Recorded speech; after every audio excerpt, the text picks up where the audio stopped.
अस्सलाम वालेकुम। आज की इस डेमो वीडियो में मैं आपको बताऊंगा कि कैसे हम पक्का खाता सॉफ्टवेयर में अखराजात या एक्सपेंसेस को ऐड कर सकते हैं। आपको यहाँ साइड बार में एक एक्सपेंसेस नाम का मॉड्यूल दिख रहा होगा। यहाँ आप क्लिक करेंगे, आपके सामने ऑप्शंस आ जाएंगे। अगर आपने एक्सपेंस ऐड करना है तो ऐड एक्सपेंस पे क्लिक करें। अगर आपने एक्सपेंसेस की लिस्ट देखनी है कि कितने एक्सपेंसेस हैं आपके, तो यहाँ क्लिक करें। एक्सपेंसेस की लिस्ट में आपके सामने यहाँ पे आपके टोटल एक्सपेंसेस जितने भी होंगे वो शो हो जाएंगे। अभी मैंने एक ही ऐड किया है, एक और ऐड करते हैं। यहाँ आपको ऐड एक्सपेंस का बटन दिख रहा होगा, इधर मैंने क्लिक किया। यहाँ आपके सामने एक फॉर्म ओपन हो गया। इधर आपने बताना है कि आपने जो भी आपका खर्चा है, अखराजात है, एक्सपेंस है, उसकी टोटल अमाउंट क्या है। लेट्स सपोज कि मैं यहाँ पे 2000 लिख देता हूँ। इधर आपने तारीख सेलेक्ट करनी है कि किस डेट को आपका ये एक्सपेंस हुआ था। यहाँ आपने कैटेगरी सेलेक्ट करनी है कि जो एक्सपेंस है वो किस किस्म का है। इधर मैंने क्लिक किया तो मेरे सामने डिफरेंट तरह के ऑप्शंस आ गए जो मंडी में इस्तेमाल होते हैं। Commission fees, market fees, labour मजदूरी, बरदाना, वेइंग, ट्रांसपोर्ट, इसके अलावा सैलरी का भी हो सकता है, फ्यूल, रिपेयर, रेंट, फूड या टी चाय पानी का जो होता है खर्चा, चैरिटी, ज़कात, बैंक चार्ज, हर तरह का आपका यहाँ पे मौजूद है। लेट्स सपोज कि मैं यहाँ पे सेलेक्ट कर लेता हूँ लेबर के मजदूरी का खर्चा है 2000, मैंने सेलेक्ट किया। अब नीचे आपके पास कुछ ऑप्शंस हैं। पहला है ऑन क्रेडिट। ऑन क्रेडिट पे जब आप क्लिक करेंगे, इसका मतलब ये है कि आप जो भी एक्सपेंस क्रिएट कर रहे हैं वो आप अभी पे नहीं करेंगे, वो आप किसी और पार्टी से पे करवाएंगे और इन फ्यूचर में आप उसको वो पैसे वापस कर देंगे, जैसे आप किसी से उधार लेते हैं वो वाला हिसाब। मैंने ऑन क्रेडिट पे क्लिक किया। यहाँ पे आप पार्टी सिलेक्ट करेंगे। जिस पार्टी को भी आप सिलेक्ट करेंगे, अभी के लिए खर्चा वो उठाएगा, लेकिन कल को आपको उसको वो पैसा देना पड़ेगा, तो वो उसके पेएबल में, जमा में ऐड हो जाएगा। जैसे अगर मैं यहाँ पे अरशद सब्जी मंडी पे क्लिक करता हूँ, तो अभी अगर आप देखें तो अरशद सब्जी मंडी का रुपीज़ यहाँ पे ज़ीरो है, लेकिन जैसे ही मैं इस पे क्लिक करता हूँ, यहाँ लिखा हुआ है एड्स 2000 पेएबल टू अरशद सब्जी मंडी, यानी कि अब अरशद सब्जी मंडी को 2000 रुपये आपको देने पड़ेंगे अगर आप इसको सिलेक्ट करते हैं तो इससे होगा क्या कि फिलहाल तो आपका खर्चा अरशद सब्जी मंडी पूरा करेगा, लेकिन बाद में आपको इसको पैसे देने पड़ेंगे। तो अगर आप ऐसा फीचर चाहते हैं तो आप इस पर क्लिक कर लीजिए। फिलहाल मैं अपने ही कैश से अपना एक्सपेंस पे करना चाहता हूँ, तो मैंने इसको ऑफ कर दिया। यहाँ पे आपने बैंक अकाउंट सेलेक्ट करना है। अभी बाय डिफ़ॉल्ट मेरा कैश अकाउंट सेलेक्टेड है, लेकिन उसमें अभी ज़ीरो रुपीज़ है, कोई पैसे नहीं है, तो मैं पे नहीं कर पाऊँगा। इसलिए मैंने यहाँ पे क्लिक किया और वो अकाउंट सेलेक्ट किया जिसमें पैसे पड़े हुए हैं। ये 3 अकाउंट्स हैं। फ़र्ज़ करें कि मैं अपने मीज़ान बैंक मुल्तान से ये खर्चा पे करना चाहता हूँ, मैंने सेलेक्ट किया।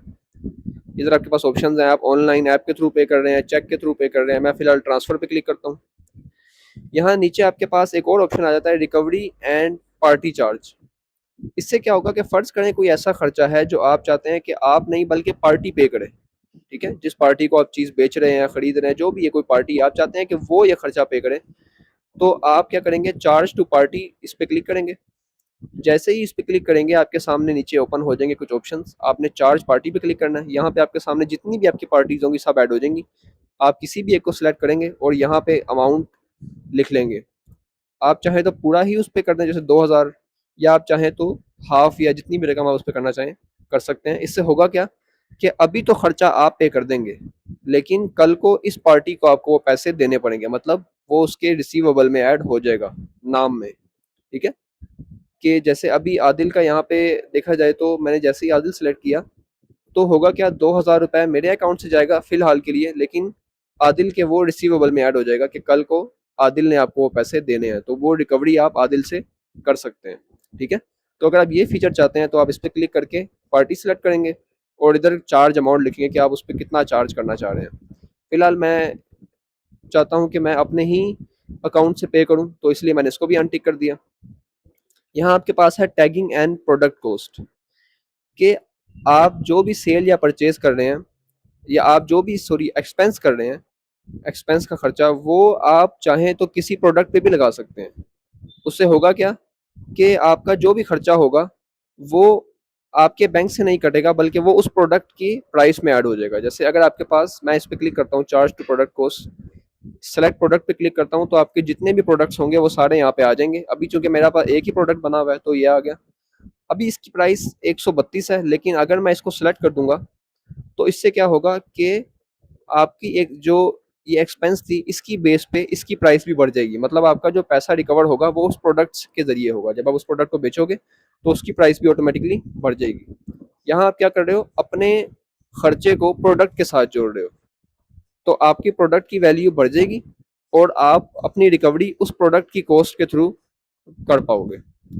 अगर आप चाहते हो कि आप अपने किसी भी एक्सपेंस को किसी सेल या परचेज के साथ जोड़ना चाहते हो, ताकि आपको याद रहे कि आपने ये जो खर्चा किया ये इस सेल के साथ हुआ था या उस परचेज के साथ हुआ था, तो आप सेल पे क्लिक करो, सेलेक्ट सेल। यहाँ आपके पास हर जितनी भी आपकी सेल्स हुई होंगी सबकी आईडी शो हो जाएंगी। आप किसी भी आईडी पे क्लिक करोगे तो जब भी कल को आप इस एक्सपेंस को देखोगे ना हमारे इधर सॉफ्टवेयर के अंदर, तो आपको दिख जाएगा कि ये इस सेल से रिलेटेड थी। तो आपको याद रहेगा कि अच्छा ये खर्चा इस सेल के थ्रू आया था, तो आपको रिकॉर्ड याद रखने में ज़्यादा आसानी होगी। सिमिलरली परचेज का भी ऐसा ही है। अगर आप यहाँ परचेज पे क्लिक करते हो तो जितनी परचेजेज होंगी वो आ जाएंगी। मैंने दो ही की हैं तो दो शो हो रही हैं। आप जिस भी परचेज के साथ अपने इस खर्चे को जोड़ना चाहते हो तो आप यहाँ पे ऐड कर सकते हो। तो उससे क्या होगा कि आपका ये जो खर्चा, जो भी एक्सपेंस बनेगा उसके साथ रिकॉर्ड में शामिल हो जाएगा कि ये इस परचेज की वजह से हुआ था। मैं चूंकि इसको एक सिंपल एक्सपेंस ही बनाना चाहता हूँ तो मैं इसको फिलहाल के लिए अनटिक कर रहा हूँ। आप इसको ट्राई ज़रूर कर सकते हैं। ये जस्ट आपको दिखाने के लिए है कि ये सब फीचर्स भी सॉफ्टवेयर के अंदर मौजूद हैं। यहाँ पे आपको लेजर प्रीव्यू पहले से मिल गया है कि एक्सपेंस इतना है, कैश और बैंक में आपके इतने पैसे डिडक्ट होंगे। अब यहाँ पे डिटेल और नोट लिखना ज़रूरी है। आप कोई भी नोट लिख सकते हैं कि ये एक्सपेंस किस लिए है। तो मैं यहाँ पे लिख देता हूँ कि दिस एक्सपेंस, आप किसी भी ज़ुबान में लिख लें, आपको याद रहे कि ये एक्सपेंस किस लिए था। तो यहाँ पे मैं लिख देता हूँ कि this expense is for labour, कि ये लेबर वर्क के लिए है। और अब मैं रिव्यू पे क्लिक कर देता हूँ। अब यहाँ आपके सामने एक बन के आ गया है कि जो भी आपका खर्चा था वो किस लिए था, कैसा खर्चा था, वो सारा आ गया है यहाँ पे। सेव एक्सपेंस पे मैंने क्लिक किया।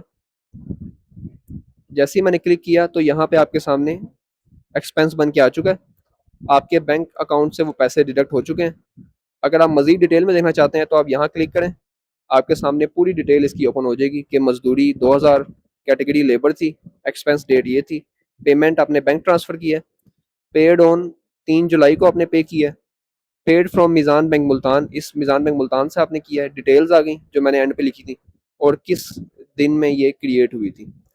अगर मैं मीज़ान बैंक मुल्तान अकाउंट को जाकर देखूँ तो वहाँ से भी आप देखेंगे कि पैसे डिडक्ट हो चुके हैं। जैसे यहाँ मैं कैश एंड बैंक अकाउंट्स में क्लिक किया, मीज़ान बैंक मुल्तान पहले 70,000 था, अब ये 68,000 हो चुका है। ठीक है। और आपको डिटेल्स भी यहाँ पे ऐड होके मिल जाएंगी कि 2,000 रुपये आपका अभी अभी आउट हो गया है। ठीक है। तो इस तरह से आप जितने भी अखराजात हैं वो ऐड कर सकते हैं और उसकी पूरी लिस्ट आपको यहाँ पे शो हो जाएगी। शुक्रिया।